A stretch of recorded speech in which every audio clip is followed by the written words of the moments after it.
Bonsoir, bonsoir à tous. J'espère que vous allez bien par la grâce de Dieu.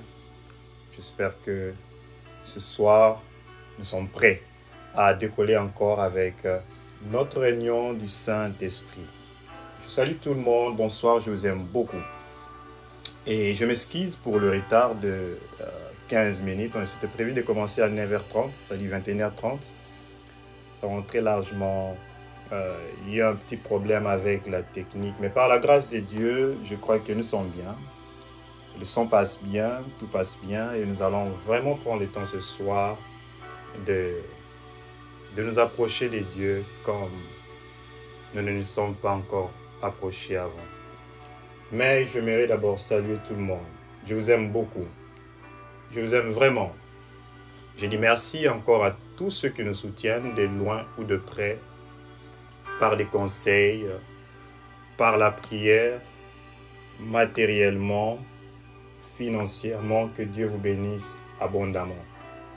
Je ne peux pas citer le nom de tout le monde, mais je sais combien vous me portez à cœur, mes pères et mes mères dans le Seigneur Jésus-Christ. Que Dieu vous bénisse abondamment. Ce soir, c'est la réunion du Saint-Esprit. Comme vous le savez, réunion du Saint-Esprit, ce n'est simplement pas un moment d'enseignement, c'est vraiment un moment d'expérimentation. C'est un moment où nous nous approchons de Dieu, pas pour l'onction, pas pour la guérison, mais parce que nous l'aimons. Et à cause de cet amour, il nous impacte, il nous guérit, il nous délivre, il nous bénit. Amen. Et comme vous le savez, puisque c'est la réunion du Saint-Esprit, j'aimerais lui donner la place. J'aimerais que nous puissions lui donner la place. Nous puissions lui remettre ces moments. Nous allons prendre le temps de nous plonger un peu dans la prière, de recommander ses temps, ses mains et de prier. Moi, je crois fermement ce soir que là où tu es, tu peux expérimenter Dieu de manière surnaturelle et de manière puissante. Amen. Là où tu es, il peut te visiter, il peut te toucher, il peut te bénir. Voilà pourquoi nous allons simplement fermer nos yeux et prier le Seigneur, l'inviter à demeurer au milieu de nous. Prions ensemble. Éternel Dieu de gloire, nous sommes reconnaissants pour ta fidélité, nous sommes reconnaissants pour ta bonté, nous sommes reconnaissants pour ta grâce. C'est toi qui es la raison de notre existence ce soir. C'est toi qui nous invites ce soir. Et nous venons encore communier avec toi. Esprit de Dieu, Esprit de vie, Esprit de sagesse, nous te donnons la première place. Nous te donnons la direction. Nous te donnons le contrôle. Nous voulons que tu règnes ce soir. Nous te disons merci pour le privilège que tu nous donnes de nous retrouver ce soir dans ta présence. Nous te disons merci pour le privilège que tu nous donnes d'être en bonne santé, d'être en vie. Nous te disons merci pour le privilège que tu nous donnes d'être là connecté ce soir, oh Jésus. C'est une grâce de ta part. C'est une grâce de te connaître.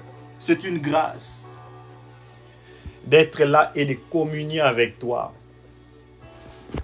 Seigneur, ces moments où nous abandonnons dans ta présence, nous avons besoin de toi. Apprends-nous, Seigneur, ta voix. Je suis là parce que j'aimerais moi aussi apprendre, Seigneur, tes voix. Apprendre à te connaître, apprendre à t'aimer. Esprit de Dieu, Esprit de sainteté, Esprit d'amour, Esprit de sagesse, je t'invite. Je t'invite à te saisir de nos vies.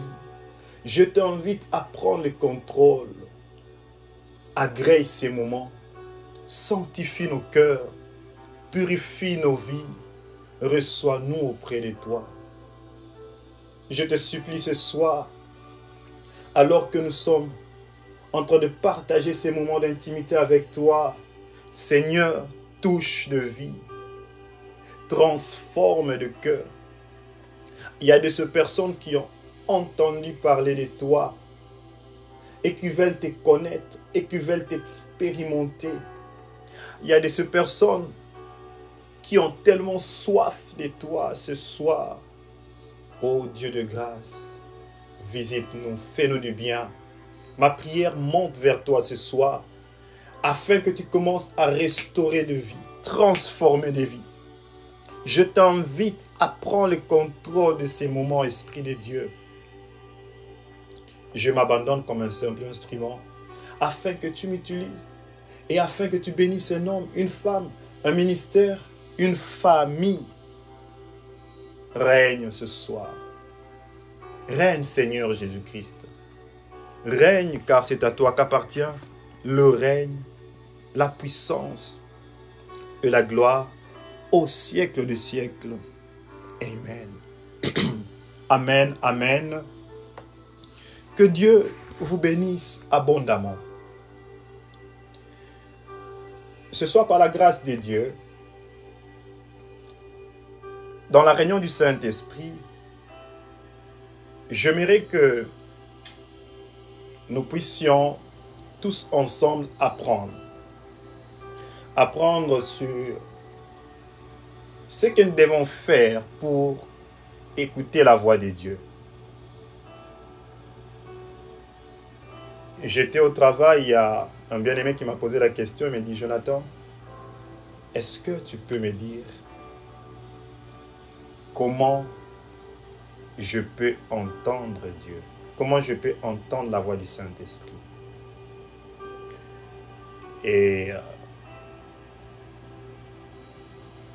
c'est aussi la raison pour laquelle ce soir je suis connecté pour expliquer, parler. Pourquoi pas aussi partager le témoignage que nous avons expérimenté avec l'aide du Saint-Esprit. Comment entendre la voix de Dieu? Comment je peux écouter le Saint-Esprit? Est-ce que c'est vraiment réel de parler au Saint-Esprit? Ou bien c'est juste de l'imagination, comme d'autres personnes le disent? Je n'ai jamais expérimenté cela. Dis-moi. Est-ce que ces hommes qui l'expérimentent sont plus que moi? Voilà là quelques questions que des fois je rencontre au cours de mon ministère en chemin, de ceux qui sont proches, parfois de personnes qui aiment Dieu, qui désirent connaître Dieu. Ce soir, s'il te plaît, j'aimerais par la grâce de Dieu te partager de clés importantes. Et je vais commencer d'abord par t'assurer que c'est possible. Parce que le Saint-Esprit, c'est une personne. C'est vraiment possible de parler avec. Je dis parler avec l'Esprit Saint. C'est possible, c'est réel. Il est une personne, il parle, il entend, il écoute et il fortifie. Voyez-vous, quand j'ai eu cette question, je me suis dit que devrais-je prendre un enseignement pour t'expliquer? Parce qu'il y a des choses, ce n'est pas l'enseignement qui va te donner la révélation. C'est par contre le Saint-Esprit lui-même qui doit venir à toi. Je vais expliquer. Il y a des choses que l'enseignement est même limité d'enseigner. Il y a des choses qu'on n'apprendra jamais en théorie. Il y a des choses qu'on apprend dans la pratique. Il y a des choses en fait qui doivent être les vécues. Ce soir, quand je dis que j'aimerais te partager des clés pour écouter Dieu, cela doit être des vécus. Cela doit être une expérience par contre que tu dois désirer et soupirer. Tu dois désirer écouter sa voix. Il est très important quand tu as été appelé par Dieu et des dieux.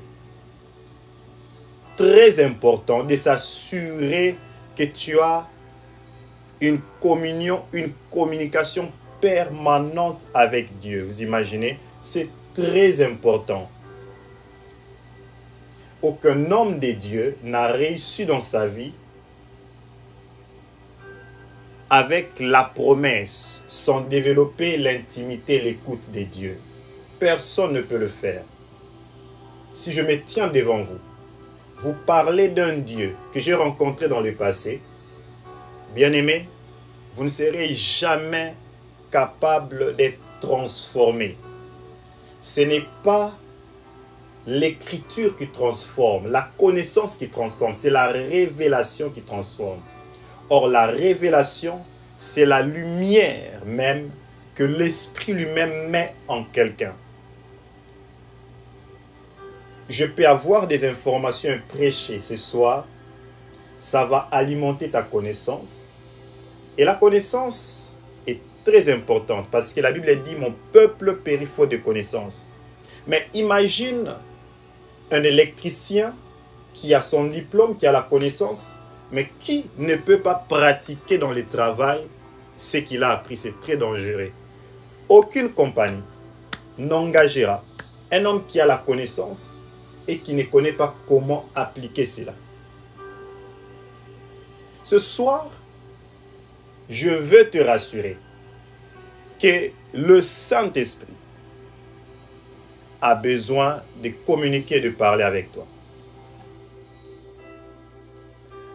Et j'aimerais commencer très simplement, comme j'ai eu l'habitude de répondre à mes frères, ceux qui s'approchent de moi. On m'a dit, Jonathan, comment tu as fait pour commencer à entendre la voix du Saint-Esprit? Au travers d'un témoignage, assis sur la parole de Dieu, tu peux comprendre ce que Dieu fait. Et je vais m'asseoir aussi sur des témoignages de la parole de Dieu dans la Bible. Voici. Le premier pas à l'écoute de Dieu, c'est d'abord la soif de Dieu. Si j'aimerais commencer par le premier pas, j'aurais voulu commencer par les pas numéro 0. Je sous-entends que tu es une personne qui connaît Dieu. Ok? Je vois une audience chrétienne. Je ne vois pas une audience païenne parce qu'au païen, je vais dire, répands-toi d'abord, change de vie. Mais je parle à une audience de serviteurs, de servants de Dieu, mais qui désirent entendre Dieu, avoir la connaissance, c'est-à-dire une relation intime avec le Saint-Esprit où tu entends. Dans le livre de Samuel, on dit que Dieu appela Samuel de manière audible. Samuel entend la voix, il part, il réveille le prophète Élie, il dit, m'as-tu appelé? Le prophète lui dit, non, repose-toi, peut-être que, je ne sais pas, il part dormir, il entend, Samuel. Il y a une voix spirituelle qui appelle un homme. Et se réveille, et la deuxième fois, le prophète comprend, il dit, cette troisième fois, si tu entends cette voix, réponds simplement, ton serviteur est là. Écoute, l'Éternel notre Dieu parle. Je peux être là en train de te parler et supposons que je mute, plutôt je bloque l'écran, je ne mets pas mon image, je parle, quelqu'un peut se dire, ça ce n'est pas Jonathan. Mais ceux qui connaissent Jonathan peuvent se dire que c'est Jonathan. Pourquoi? Parce qu'ils ont eu le temps d'écouter. Donc, déjà pour commencer, je n'ai pas appris à entendre la voix du Saint-Esprit. Du coup, ça ne vient pas du coup comme ça. Tu te convertis, l'onction te touche, tu commences à entendre directement de manière audible. C'est quelque chose qui commence à se construire, à se bâtir. Même dans une relation aujourd'hui, après 2 ans de mariage, je peux dire que je connais ma femme, je peux connaître sa voix parce que j'ai eu le temps d'écouter sa voix, écouter sa voix. Vous voyez? Ça avait commencé de manière progressive, petit à petit, et je sais maintenant que, bon, même quand je suis dans le téléphone, on met 3 voix, même quand ce sont ses sœurs, je sais que ça, c'est ma femme. Parce que j'ai pris du temps. Donc déjà là, c'est quelque chose qui doit se développer. Nous commençons tous de quelque part. Tu dois accepter le fait que le premier pas, c'est d'abord la soif. La soif de Dieu est le premier pas. Seule une personne qui a soif, quand je dis soif, qui est amoureux, voici, le Saint-Esprit est une personne sur laquelle tu dois développer une communion. Si tu n'es pas assoiffé, c'est-à-dire amoureux, tu n'auras pas ce courage-là de chercher à connaître. Parce que c'est quand tu bâtis une relation avec une personne, il y a des caprices, il y a de ces choses. Je ne dis pas que le Saint-Esprit est capricieux, mais tu dois chercher, tu dois rechercher, tu dois être assoiffé, désiré de connaître cette personne. Et la première base, c'est la soif. La soif de quoi? La soif de la parole de Dieu. La soif de la parole de Dieu est la première clé qui t'emmène à commencer à écouter le Saint-Esprit. Un homme qui s'assoit à rechercher Dieu dans sa parole va nécessairement et régulièrement écouter la voix du Saint-Esprit au travers de cette parole. Là, je ne parle pas encore de manière audible. Il se peut qu'en lisant la parole de Dieu, tu vas tomber sur des révélations de cette parole. Ces illuminations, peut-être que tu n'es pas conscient que c'est déjà le Saint-Esprit. Bien aimé, l'Esprit de Dieu a toujours et déjà commencé à te parler quand tu médites. Il se peut que tu n'as jamais été conscient. Et c'est ce que j'ai dit à mon frère, mon bien-aimé, que j'encadre, qui m'a dit, Jonathan, comment tu entends Dieu? J'ai dit, quand j'ai commencé, je ne savais pas. Mais une chose, j'étais assoiffé de la parole. Quand j'ai commencé à méditer la parole, je me suis rendu compte qu'il me parlait déjà. Mais puisque tu n'es pas habitué à la voix de cette personne qui te parle au téléphone, il y a un moment où tu appelles un numéro inconnu. Who is that? Tu ne sais pas reconnaître sa voix, mais c'est lui. Il y a plusieurs fois, quand tu es assis dans la méditation de la parole de Dieu, il va commencer à te parler sur des réalités de la vie. Bien aimé, surtout quand tu as l'habitude de méditer chaque jour, crois-moi, le Saint-Esprit peut commencer à t'enseigner à des moments où tu ne t'attendais pas. Parce que tu es en train de garder sa parole dans ton cœur. Il est impossible que l'Esprit de Dieu te parle si tu n'as pas une vie de méditation de la parole de Dieu. Je parle de méditation parce que méditer veut dire lire, ou bien méditer veut dire prendre avec attention, réfléchir sur quelque chose de manière attentive. Quand je médite, je prends le temps de réfléchir sur le même sujet. Bien-aimé, tu ne peux pas désirer... Écoute, il y a des gens qui disent « je prie beaucoup, mais je n'entends pas Dieu ». Bien-aimé, il faut un équilibre dans la vie chrétienne. Tu ne peux pas désirer entendre Dieu loin de sa parole. C'est la base d'ailleurs. Aujourd'hui, nous avons des gens qui disent « Dieu m'a dit » et ils te donnent un message qui ne cadre même pas avec la parole de Dieu parce qu'il n'est pas assis dans la parole de Dieu, mais il veut que Dieu lui parle. Eh bien, Dieu peut te parler. Mais peut-être que tu ne vas pas comprendre ce qu'il t'a dit parce que une fois que tu n'es pas assis dans la parole de Dieu, tu peux, comment on le dit en anglais, misunderstand. Ça dit en français... Je ne sais pas si je peux utiliser le mot mécomprendre, ça n'existe pas. Tu risques d'être dans la confusion de ce que Dieu t'a dit. Combien de personnes ont détruit des familles à cause d'un message très mal compris? La parole de Dieu, c'est la première base. Ce soir, si tu veux développer, atteindre ce niveau où l'Esprit de Dieu te parle comme ça, commence dans la parole de Dieu. Assois-toi dans la parole de Dieu. C'est la clé. Il n'y a pas d'autre porte que la parole de Dieu. Et j'ai dit à André, c'est la méditation qui est la première porte. The first steps, c'est la méditation de la parole de Dieu. La seule atmosphère qui permet à Dieu d'être à l'aise. Pourquoi? Parce que, généralement, quand une personne n'a pas encore reçu Jésus, ou bien quand une personne est dans le péché, le Saint-Esprit lui parle aussi. Oui, il lui parle aussi, mais qu'est-ce qu'il lui dit? Très souvent, c'est « répands-toi, répands-toi, répands-toi ». Une fois que tu as quitté cette étape de « répands-toi », tu peux maintenant entendre d'autres choses quand tu lis la parole de Dieu. Et je vous assure que je pensais que le Saint-Esprit ne me parlait pas. Même quand j'étais dans le monde, je me suis rendu compte que celui qui m'a fait repentir, c'est le Saint-Esprit. Il me disait, répands-toi, change. Mais il me parlait, mais j'étais encore au niveau de répands-toi. Tu ne peux pas attendre à ce que Dieu te dise d'autres choses si tu n'es pas obéissant à une chose qu'il t'a dit. C'est une clé même à l'écoute de la parole de Dieu. Le Saint-Esprit ne te dira pas plus si tu n'es pas déjà obéissant à une phrase. Le répands-toi là, peut-être ça peut être, tu n'as pas une vie de prière. Le répands-toi, ça peut être sur un péché, ça peut être sur quelque chose. Une fois que tu développes l'obéissance à la parole. Voici, il y a des gens qui méditent la parole de Dieu mais qui ne sont pas obéissants à la parole de Dieu. Il a la connaissance mais il n'obéit pas. Voilà pourquoi je parlais de soif. Quand tu as la soif de connaître quelqu'un, écoute, quand j'ai commencé à chercher à connaître ma femme, je fais des recherches, je prenais des témoignages, je l'ai approché et je cherchais à faire des choses qui lui plaisent.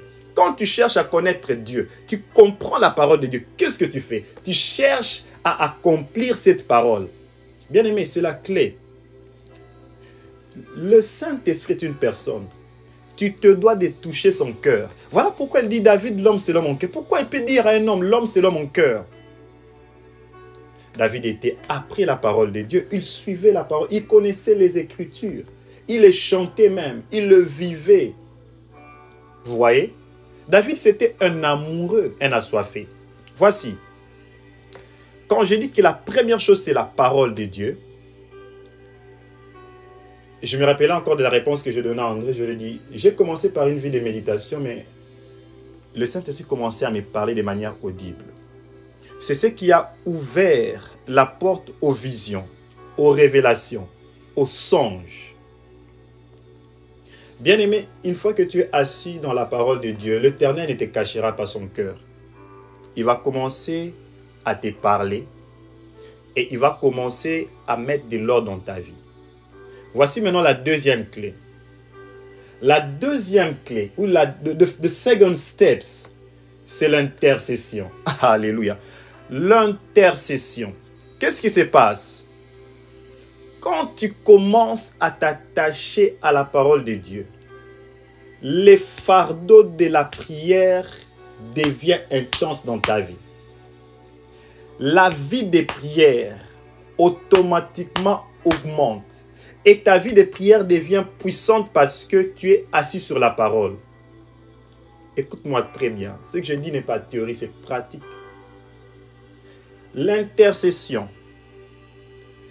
c'est une dimension de prière que tu peux seulement réussir avec le Saint-Esprit. Le Saint-Esprit, quand il t'approche, il met dans ton cœur le fardeau. En anglais, j'aime le mot dit burden. Ça te brûle dans le cœur. Non seulement tu as soif de connaître sa parole, mais tu deviens, apparemment tu commences à avoir le même cœur que l'Esprit de Dieu. Et parmi le fardeau que le Saint-Esprit dépose dans ton cœur, c'est le fardeau des âmes. Le fardeau des âmes va t'emmener tout droit à l'intercession. Il y a des moments où l'Esprit va t'amener à des soupirs. Tu n'as pas de mots, mais tu soupires pour les âmes. Tu pries pour de vie. Tu t'oublies même toi-même. Parfois même, tu n'as plus besoin de manger. Ça commence à t'exiger, à te consacrer. L'intercession, c'est une dimension que seuls ceux qui ont l'écoute de Dieu peuvent monter. Parce que c'est dans l'intercession que l'Esprit va maintenant commencer à te dire, j'ai besoin que tu pries pour telle personne. J'ai besoin que tu fasses telle chose. Bien-aimé, déjà à ce niveau, le Saint-Esprit peut commencer à coopérer avec toi dans des situations pratiques de la vie. À ce niveau, il peut même te dire en avance, Jonathan, ne sors pas. En ces lieux, tu dois d'abord prier. Tu arrives à un endroit, tu sens qu'il y a un manque de paix. Il te dit, commence à déclencher le feu pour changer l'atmosphère. Bien-aimé, le Saint-Esprit, quand il entre dans la vie d'une personne, tu deviens tu as son fardeau. Tu deviens automatiquement un prieur. Tu ne peux pas être un bon intercesseur si tu ne sais pas communiquer avec l'Esprit. Et d'ailleurs, l'intercession, c'est même la clé du miraculeux, c'est la clé du surnaturel. Voyez-vous, la Bible dit que Jésus-Christ, quand il met ses pieds dans la ville des Gadanéens, les esprits mauvais qui étaient dans le feu ont commencé à fuir. Mais quand j'ai lu plus tard, on dit que Jésus chassait ces esprits. Comment il chassait ces esprits? Il intercédait en lui.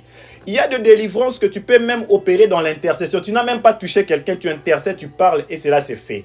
Ça ne vient que du Saint-Esprit. Je ne parle pas de l'intercession théorique, l'intercession mécanique. Je parle de cette dimension d'intercession que seul le Saint-Esprit t'emmène. Je vous partage un secret de ma vie intime.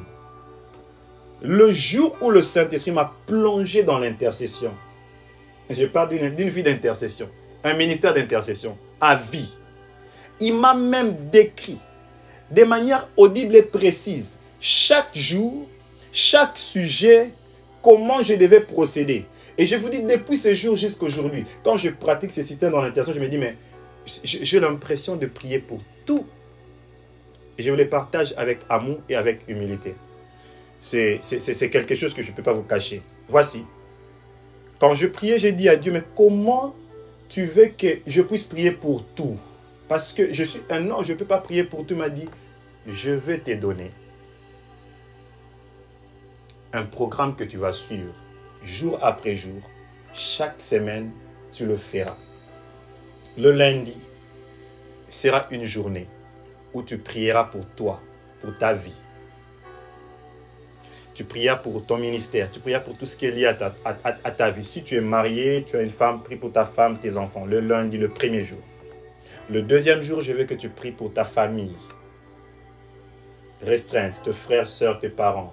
Et si tu as une femme, prie pour ta belle famille. Le troisième jour, prie pour ta famille élargie et tes amis, c'est-à-dire tes proches. C'est pendant ce moment-là que le Saint-Esprit peut me déposer le fardeau, me dit, il te donne même un, on te dit, cette semaine, ce mercredi, si tu dois beaucoup plus prier pour telle personne qui a un problème, il est malade. Et je peux toucher des relations et des amis qui sont proches, parce qu'il y a des personnes qui sont aussi de la famille, mais pas nécessairement biologiques.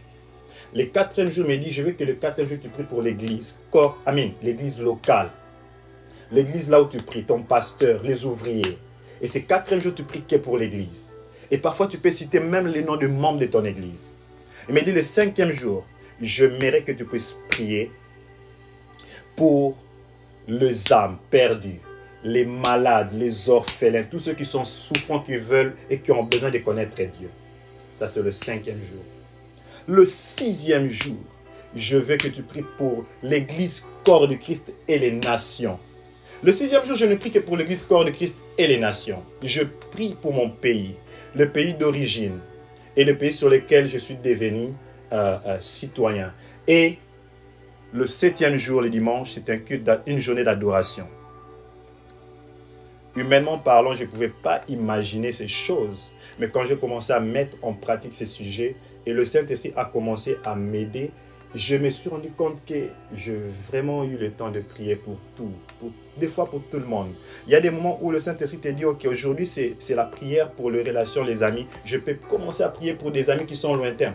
Et je vous assure, je recevais des fois des appels. J'ai même dit à ma femme récemment, j'ai reçu l'appel d'une tante qui m'a appelé, Jonathan, comment tu vas? Je dis, mais je venais de citer son nom dans la prière. Il n'y a même pas une journée. Et cela se fait même avec ma femme. On a prié pour cette personne et les jours qui suivent, elle nous appelle.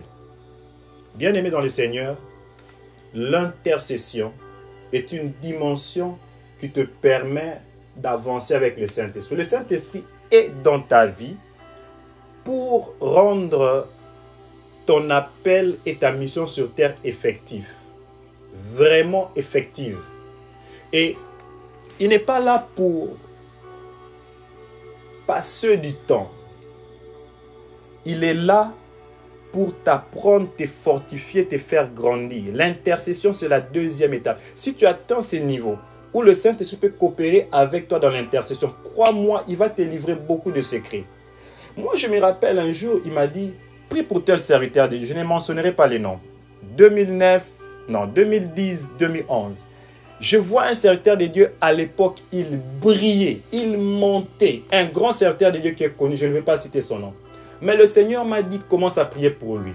Et pendant que le Saint-Esprit me disait, prie pour lui, il m'a même dit qu'en ce moment où il est en train de briller, sa corde de serviteur est distraite, pensant qu'il est fort, alors qu'il n'a plus de personnes qui prient sérieusement pour lui. Prie pour lui. J'ai commencé à prier pour lui. Et j'ai dit à mes amis, tel serviteur, il fait des grandes réunions ces derniers temps. C'était en 2012-2011. Il fait des grandes réunions évangéliques. Il était connu, il a impacté mon ministère. Mais le Seigneur me dit de prier pour lui. Et je vois même un songe. Clairement, il marchait avec une culotte. J'ai dit, oh, mes amis m'ont dit, oh, toi aussi, qu'est-ce que tu penses? Tu penses être trop spirituel. C'est un serviteur de Dieu. Regarde comme Dieu l'utilise. Bien aimé, Dieu peut te donner un fardeau qui va concerner 5 ans plus tard dans la vie d'une personne. Quand tu es sensible au Saint-Esprit, tu entres dans le programme du Saint-Esprit. Tu apprends à obéir à la lettre. Parce que c'est très important d'obéir à la lettre. Pourquoi? Parce qu'il ne peut pas te livrer 2 secrets si tu ne sais pas tenir un seul secret. Donc, l'obéissance et la soif sont aussi importantes. Mais, dans l'intercession, il te livre son cœur. Et qu'est-ce que je fais? J'ai commencé à prier pour cet homme de Dieu. Après beaucoup d'années, je crois même que ça doit être 2018-2019, il y a des témoignages atroces qui sont qui sont venues de la part de cet homme. On a dit des choses sur lui. Il a connu le divorce. Je l'aimais beaucoup. Il a eu de hauts et de bas. Je bénis Dieu parce qu'il s'est quand même en sorti, relevé, restauré. Mais je réfléchis, je me suis dit, Dieu ne ment jamais. Il y a des moments où le Saint-Esprit te dit, prie pour ta famille, prie pour tes enfants. Tu as même vu par songe comment tu agis. Alors, si le Saint-Esprit te parle par des songes, par des visions, c'est déjà bon. Ça montre qu'il est déjà là. Mais le problème, si tu es arrêté aux songes et aux visions, je vais t'expliquer. Le songe et les visions sont bons. C'est une dimension d'écoute. Mais ce n'est pas là où Dieu veut que nous puissions nous arrêter. Écoute-moi. Quelqu'un peut te parler par des signes, seulement quand tu ne peux pas comprendre la voix libre. Moi, je parle à mon enfant d'une année. Quand je dis stop, je dois bouger. Stop! Parce que quand je parle, il ne comprend pas encore. Quand le Saint-Esprit ne communique que par des songes et des visions, c'est bien. Mais, sorry, je suis grippé. Ce n'est pas suffisant. Tu dois désirer une communion où il te parle de manière audible et tu l'écoutes. Waouh, ce que j'ai dit, ça peut choquer beaucoup de personnes.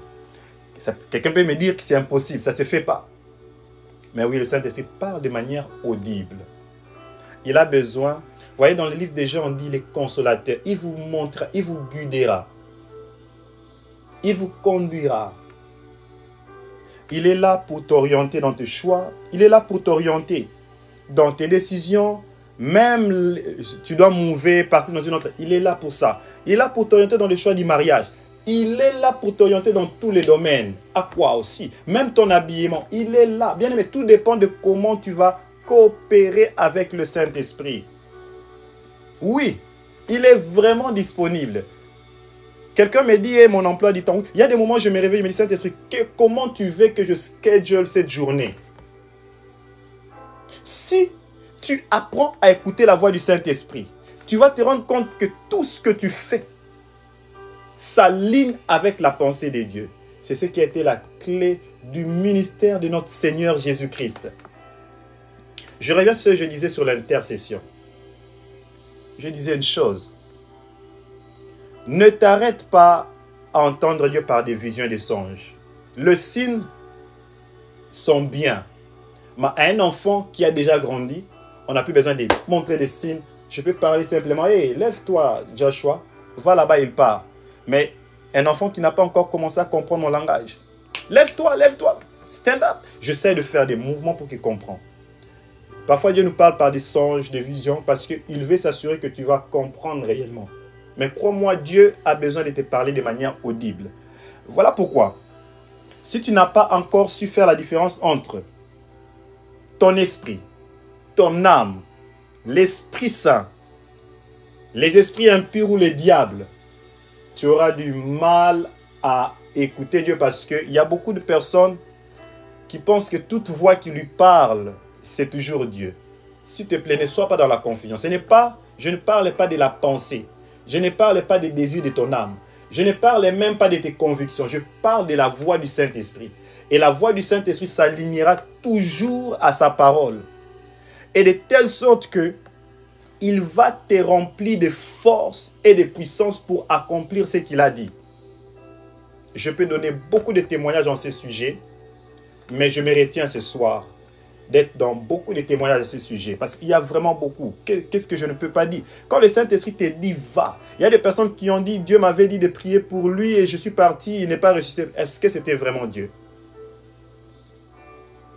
Je le dis parce que je suis commis certains de ces erreurs. Tu crois que c'est Dieu. Bien-aimé, je dis dès le départ, quand tu arrives à identifier la voix d'une personne que tu aimes, tu n'auras plus de confusion. Je l'ai dit, on peut me mettre 3 appels ici. Ma femme et ses soeurs, elles ont presque la même voix, mais je sais quelle est la voix de ma femme. C'est la même chose avec le Saint-Esprit. Une fois que tu bâtis une communion dans la méditation, dans l'intercession, tu vas commencer à comprendre les voix de Dieu. Je répète, une fois que tu bâtis une intimité avec Dieu dans la méditation et dans l'intercession, bien aimé, tu vas développer des capacités de réflexe à la voix du Saint-Esprit. Parce que je t'assure, une personne qui est assise dans la parole de Dieu, dès le début, il a des fois des flashs, des révélations. N'as-tu jamais eu le temps que tu méditais un passage, pouf, le même passage que tu as l'habitude de méditer, une révélation, une conviction vient. C'est l'Esprit de Dieu. Et au fur et à mesure que tu t'habitues avec lui, tu vas commencer à comprendre, pas seulement des phrases, parfois même des prédications. Il y a des moments, oui, il y a de grands hommes de Dieu peuvent te dire ça. Il a reçu toute une prédication en écoutant le Saint-Esprit. Il m'est arrivé des moments où je suis assis comme ça. Le Saint-Esprit me parle de l'amour et je prends mon stylo. Je commence à écrire, Et écoute-moi s'il te plaît. Quand le Saint-Esprit commence à te parler, je vous conseillerais toujours, si tu as la vie de méditation, tu auras toujours un stylo. Tu auras toujours un bloc-notes. Aie l'habitude de garder ce qu'il te dit. Ta mémoire peut être limitée. Écris toujours. Écris toujours. Même dans tes méditations, tu as l'habitude d'écrire. Crois-moi, le Saint-Esprit aime ceux qui aiment apprendre et garder. Oh oui. Un témoignage de plus, quand j'avais des songes, des fois je mettais un cahier à côté de mon lit. Ouf! Le jour où j'avais essayé de mettre un cahier à côté de mon lit pour écrire des visions. Des visions pouvaient couler même 7 à 8 visions par nuit. Et j'écrivais. Je crois que mes sœurs peuvent s'en rappeler. J'ai laissé à Kinshasa des cahiers, des gros cahiers comme ça. Il n'y a que de visions et des songes que j'écrivais. Vraiment des visions. Je ne parlais pas des songes où tu es en train de marcher, tu manges quelque chose. Non, je parle des visions. Des visions et des révélations où tu te retrouves des fois dans les ciels. Tu te retrouves des fois dans un monde surnaturel. Et j'écrivais. Le Saint-Esprit ne pourra te parler que si tu peux garder. Écrire. Et l'habitude d'écrire. Voilà pourquoi beaucoup de serviteurs de Dieu le savent. Si tu as l'habitude de rechercher Dieu, pas pour préparer les prédications seulement, mais de le rechercher pour te parler, il aura l'habitude de te préparer en avance. Il y a des prédications que j'ai eues même, je n'étais même pas en train de préparer une prédication. Il a commencé à me parler, il dit, écris cet enseignement, écris-les. C'est pour telle année, je écris. Comme témoignage encore, comprendre l'homme, corps, âme, esprit, c'est un enseignement que j'ai reçu depuis longtemps. Je priais que le Saint-Esprit est venu encore renforcer au mois de novembre. Et quand je commençais à écrire, je ne savais pas qu'un jour, j'allais le prêcher. Il m'a dit, écris ça pour toi. Il y a des choses que le Saint-Esprit veut t'enseigner pour toi-même d'abord. Il y a des choses que le Saint-Esprit veut t'enseigner pour toi-même. Le rêve, c'est de toujours désirer, Seigneur, parle-moi parce que je dois prêcher. Ça concerne vraiment les serviteurs de Dieu. La plupart des fois, nous commettons l'erreur de désirer le Saint-Esprit seulement parce que nous voulons parler aux autres. Non, il a besoin de t'enseigner toi. Tu dois avoir tout un cahier où tu écris que c'est que Dieu veut. Parce que crois-moi, je crois que Paul n'a jamais prêché tout ce qu'il a vu. Si même pendant qu'il a eu des révélations célestes, il n'a pas cité son propre nom. Il a dit seulement, je sais qu'un homme, je ne sais pas si c'était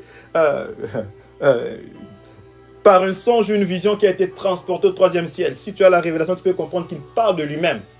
C'est qu'il est possible que cet homme aille beaucoup de choses de la part du Saint-Esprit. Mais il a dit ce qui est essentiel. Parce que le Saint-Esprit peut aussi te dire des choses sur la vie des hommes. Mais si tu n'as pas la sagesse de comment dire cela aux hommes, bien aimé, tu vas détruire des vies. Voilà pourquoi tu dois savoir qu'il y a des choses qu'on dit et qu'on ne dit pas. Et tu dois savoir garder, écrire. Donc, au niveau de l'intercession déjà, tu peux déjà commencer à discerner la voix du Saint-Esprit. Mais laisse-moi te révéler the third steps. Est-ce que nous sommes ensemble? Que Dieu vous bénisse. J'aimerais te révéler the third step pour entendre la voix du Saint-Esprit. La 3e étape pour entendre la voix du Saint-Esprit, c'est l'adoration. Wow! Worship. Bien-aimé dans le Seigneur, ne néglige jamais l'adoration. J'ai enseigné sur l'adoration à un moment donné. Je reviens ce soir. Bien-aimé, s'il te plaît, ne néglige jamais l'adoration. L'adoration, c'est une dimension de foi où tu n'as pas encore vu, mais tu commences à expérimenter par la foi. L'adoration, pour moi, c'est les yeux de la foi. L'adoration, pour moi, c'est déjà commencer à conquérir sans avoir à conquérir. C'est-à-dire, commencer à toucher spirituellement. Parce qu'en réalité, si tu as vaincu spirituellement, tu as déjà vaincu physiquement. L'adoration, c'est ce qui te pousse à commencer à vaincre spirituellement. Amen. Écoute, worship, c'est la dimension qui te permet à créer l'atmosphère. Parce que la Bible dit une chose, notre Dieu siège au milieu des louanges et d'adoration. On a dit louange. Je vais expliquer. L'adoration, c'est... Le mot adoration veut dire aimer profondément. Adorer, c'est aimer profondément. Rien à voir avec la musique. Je ne suis pas en train de te parler d'un moment où tu pars, tu commences à crier, chanter. Non, je parle de l'amour profond de Dieu. Adorer. Simple. Pour comprendre ce que je dis, conjugue le verbe adorer. Quand je dis je t'adore, ça veut dire que je t'aime profondément. Et je crois, je suis de ceux qui croient que le mot adorer ne peut qu'être utilisé pour Dieu. J'aimerais vous dire, bon, abusivement nous l'utilisons pour nos femmes, je ne sais pas. Mais les mots adorer pour moi, je crois que c'est un mot qu'on ne peut qu'utiliser pour Dieu. Je t'adore. Parce que tu ne peux pas dire à quelqu'un je t'adore si tu ne l'aimes pas. C'est du mensonge. L'adoration, c'est un niveau d'amour profond. Un niveau d'amour intime avec Dieu. Bien-aimé, pour qu'aujourd'hui un homme touche son cœur, tu dois être un intime avec lui. Je l'ai compris dans ma vie. Voilà pourquoi la plupart des fois quand j'approche des gens, même pour prêcher la parole de Dieu, je dois m'assurer que la personne me connaît d'abord. Il y a des personnes qui ne recevront jamais ton évangile. Ta prédication, même quand tu es un grand prédicateur, s'il ne te connaît pas, le même principe applique-le pour le Saint-Esprit. Le Saint-Esprit ne t'ouvrira jamais tous les secrets de son cœur. Si tu n'es pas un amoureux, si tu n'es pas proche de lui. Adorer veut dire aimer profondément. Quand tu aimes quelqu'un profondément, tu lui donnes le temps. Il te fait quitter le niveau d'intercéder. Il y a un moment donné, maintenant, le Saint-Esprit lui-même, il te dit, arrête d'intercéder un peu. Maintenant, je veux que tu me parles. Bien-aimé, quand j'ai intercédé, je priais, je disais à Dieu, sorry, je suis vraiment, excusez-moi. Je disais à Dieu, j'ai soif de toi, je veux que tu me parles. Il y a eu un moment, je ne sais pas comment. Il m'a dit, maintenant, je veux que tu commences à m'élever. Je veux qu'on puisse parler. Oh, gloire à Dieu, Saint-Esprit, le Saint-Esprit est là. L'adoration, c'est le seul moment qui te rapproche de Dieu. Tu peux palper la présence de Dieu.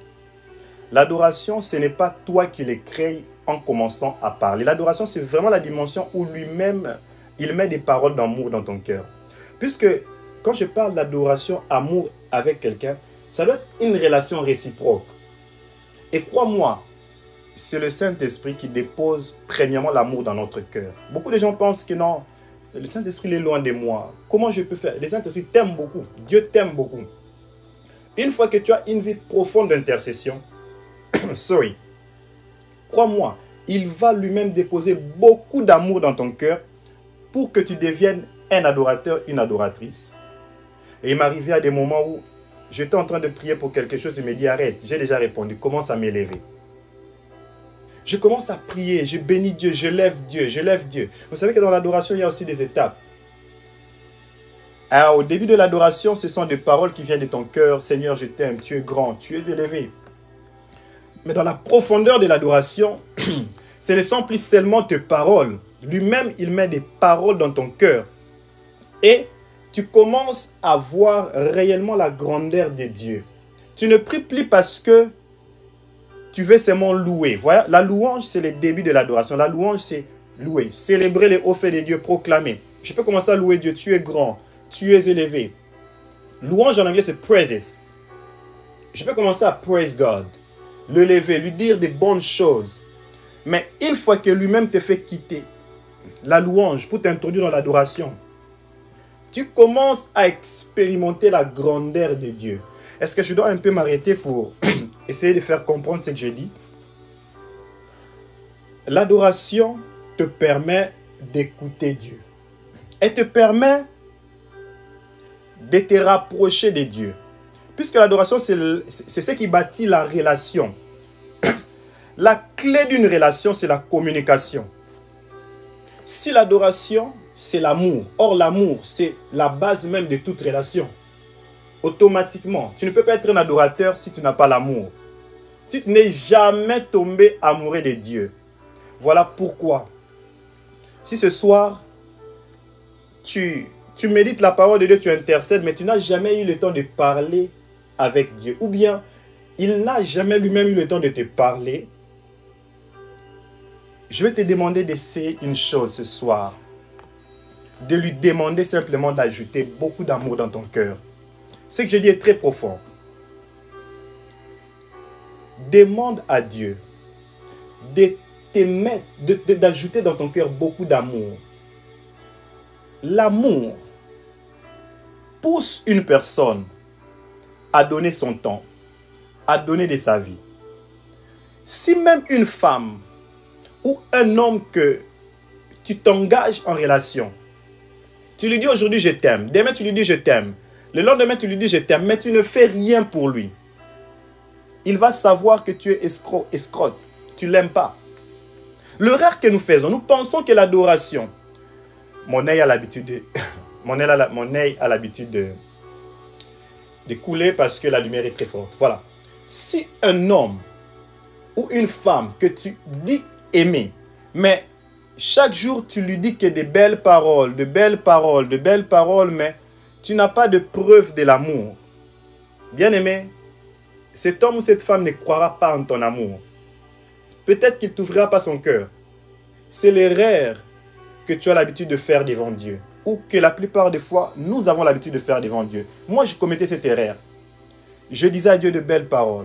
Et je m'attends à ce qu'il m'écoute. Je lève mes mains, je crie, je parle. Non, l'adoration, ça n'a rien à voir avec de belles paroles. Adorer veut dire aimer. Quand tu aimes quelqu'un, tu poses des actes qui manifestent cet amour. Rappelle-toi un peu, s'il y a des personnes qui sont vraiment un jour tombées amoureuses, qu'est-ce que tu as ressenti le jour où tu es tombé amoureux? Déjà, tu ne pouvais pas passer une journée sans parler à cette personne.